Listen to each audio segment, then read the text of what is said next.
Wow.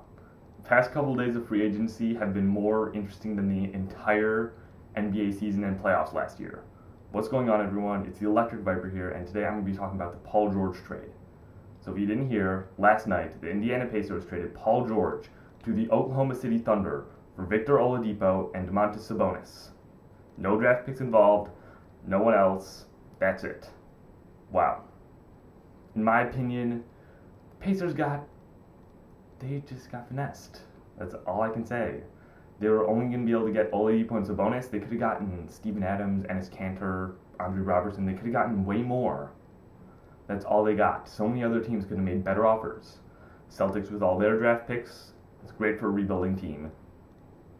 Toronto, one of my favorite teams, definitely they should have given Valanciunas, Powell, maybe DeMarre Carroll, Jakob Poeltl, or Bruno Caballo, and draft picks for the one-year rental of Paul George, because that's really all this trade is.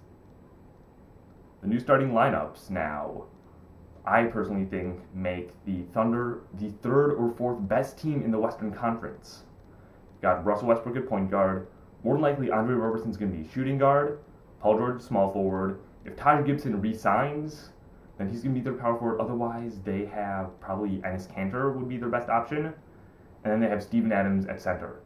Pacers, on the other hand, their lineup is very strange, but for a rebuilding team like them, it makes sense.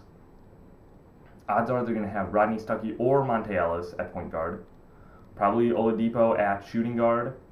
I think Glenn Robinson would probably be their best bet at small forward. TJ Leaf or Sabonis could be starting power forward. I'm personally thinking TJ Leaf is going to take that role, but I'm not 100% sure on that.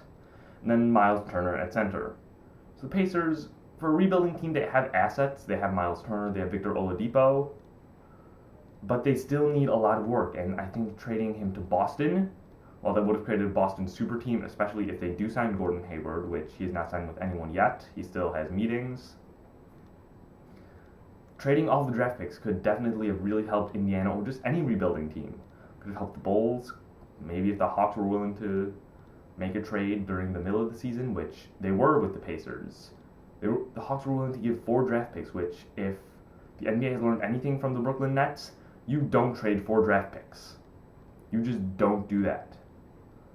So yeah, I think this trade really, really shook up the NBA. It's going to be really interesting to see how this goes into effect next season. Now, of course, with Paul George, you got to talk Los Angeles Lakers. He wants to go there next offseason, but will he with the potential of winning in Oklahoma City? Got Russell Westbrook and Paul George, both California natives, both free agents next year. Could they potentially just be bonding this year, then both abandon ship to Los Angeles next offseason? My opinion, that very well could happen, but I think it's unlikely since Westbrook seems a little more loyal to Oklahoma City than someone like Kevin Durant was. Sorry, Thunder fans. But Paul George, I don't know if the potential of winning in Oklahoma City is going to be enough. That this will really be the test to see how much does he want to go to LA. Is he willing to pass up Russell Westbrook, Steven Adams, a solid rest of the team, to be with the reigning MVP? Will he give that up to go home? Will he give up the 3rd or 4th seed in the West for the next 2 years, for probably this year? Then if he resigns for probably a good 2-3 years, just to go home to play in Los Angeles. The Lakers are in rebuild mode. They drafted Lonzo Ball with the 2nd pick. I personally think that was a good pick, but there were a lot of questions in Los Angeles. I don't know if that's necessarily the best move for the Lakers to do. I don't know if that's necessarily the thing Paul George wants to do now, depending on whether they would be open to getting LeBron, depending on if LeBron wants to leave again, which I don't think he kind of does, but I don't know. There would have to be something really good about the new city that would just have to be there. New York, if he was able to team up with Melo, maybe Chris Paul or Dwayne Wade, maybe that would get him away from Cleveland. I don't think just going to Los Angeles to play with Paul George and Lonzo Ball, I don't think that's enough to draw him away from the Cleveland Cavaliers. Well, this trade it's just been crazy. There's a lot of new questions this NBA season between the Chris Paul trade And now the Paul George trade. Plus you have free agent signings.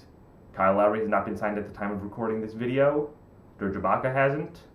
George Hill hasn't, which is kind of strange considering I thought he would be one of the first point guards to go. Still have Gordon Hayward, who has a bunch of meetings. This next NBA season is going to be crazy. I'm going to tell you that. And the Paul George trade will definitely have a big impact on the Thunder, will have a big impact on the Pacers, will have a big impact on the rest of the league.